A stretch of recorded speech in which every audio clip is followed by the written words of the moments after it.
श्री स्वामी समर्थ. तर आज आहे वर्षातील शेवटची संकष्टी चतुर्थी. आता शेवटची कशी काय? कारण की मराठी वर्षातली शेवटची संकष्टी चतुर्थी. कारण आपलं मराठी वर्ष हे पाडव्यापासून सुरू होतं. तर आता फाल्गुन महिना मराठी वर्षातला शेवटचा महिना असतो, म्हणून ही शेवटची संकष्टी चतुर्थी. तर या दिवशी आपल्याला नेहमीप्रमाणे आपल्याला अभिषेक वगैरे करायचा आहे, गणपतीला षोडोपचारे पूजा करायची आहे. आणि ज्या गणपतीला प्रिय वस्तू आहेत, आता शेवटची मराठी वर्षातली शेवटची संकष्टी चतुर्थी म्हटल्यावरती ज्या ज्या वस्तू गणपती बाप्पाला प्रिय आहेत त्या आपल्याला अर्पण करायच्या आहेत. आज संध्याकाळी आपण करू शकतो. सकाळी जरी आता कोणी अभिषेक केला असेल तर उत्तमच असतं, सकाळीच पूजा केलेली चांगली असती. पण जर कोणाला शक्य नाही झालं तर ते संध्याकाळी पण अभिषेक करू शकतात. पंचामृताने करू शकतात, पाण्याने करू शकतात. आणि आपल्याला त्यांना ज्या प्रिय वस्तू आहेत, आता गणपतीला प्रिय वस्तू आपल्याला सर्वच माहीत आहेत की दुर्वा आणि जास्वंदाचं फूल, मोदक हे आपल्याला त्यांना अर्पण करायचं आहे. आज आपण इथं पाण्याने दुधाने अभिषेक करून घेत आहे. आज मी सकाळीच केलेली आहे पूजा. तर अभिषेक करून घेऊन आपल्याला मग नंतर त्यांची आरती करायची आहे, गंध पुष्प अर्पण करून. तुम्ही जर अभिषेक करताना अथर्वशीर्षाचं पठण करत असाल तर खूप उत्तम. नसेल तर ओम गणगणपतेन्मा ओम गणगणपतेन्मा असं म्हणत पण आपण अभिषेक करू शकतो. अभिषेक झाल्यानंतर आपल्याला गणपतीला गंध अर्पण करायचं आहे, हळद कुंकू पण अर्पण करायचे आहे.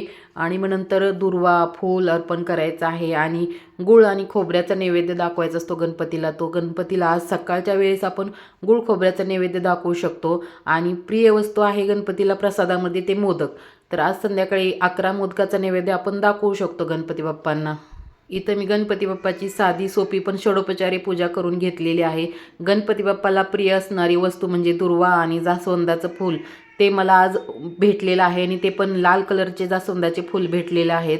आता जर तुम्हाला जास्वंदाचे फुलं नाही भेटले तर ठीक आहे, जे तुम्हाला भेटतात जवळपास ते अर्पण करायचे आहेत. आणि इथं मी धूप वगैरे ओवाळून आरती वगैरे करून घेतलेली आहे.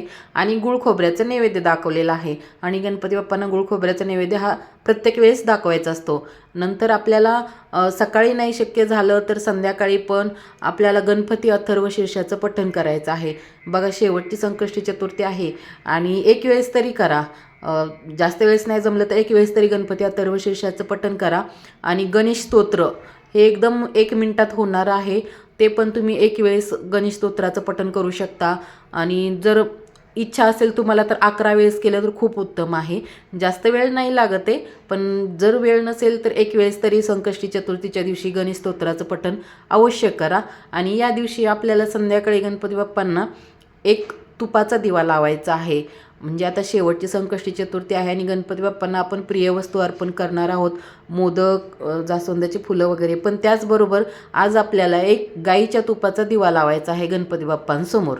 संध्याकाळच्या वेळेस जेव्हा आपण दिवा अगरबत्ती करतो देवाला, तेव्हा आपल्याला गणपती बाप्पांच्या समोर एक गाईच्या तुपाचा दिवा लावायचा आहे. आणि नंतर आपल्याला चंद्रोदय झाल्यानंतर गणपती बाप्पाची आरती वगैरे करायची आहे, जसं आपण प्रत्येक चतुर्थीला करतो. आणि चंद्राची पण पूजा करत असतो आपण, तर त्याचप्रमाणे या चतुर्थीलाही करायचं आहे. आणि आरती वगैरे झाल्यानंतर आपल्याला मोदक नैवेद्य दाखवायचा आहे. आता मोदक कोणाला जर शक्यच नाही झालं करणं तर मग संध्याकाळी पण गुळ खोबऱ्याचा नैवेद्य दाखवू शकता.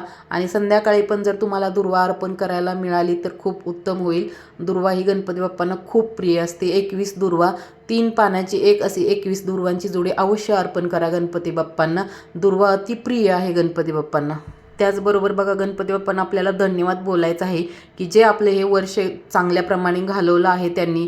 आपण कष्ट करतो पण त्याला पण कष्टाला नशिबाची साथ हवी असते. नुसतं कष्ट करून तर कोणी मोठं होत नाही किंवा सर्व सुखाचं होत नाही, त्याला देवाची साथ हवी असते. तर यासाठीच आपल्याला गणपती बाप्पांना किंवा सर्व देवतांना धन्यवाद बोलायचं आहे. आणि अतिशय छोटा व्हिडिओ होता. माहिती आवडली असेल तर व्हिडिओला लाईक करा. धन्यवाद.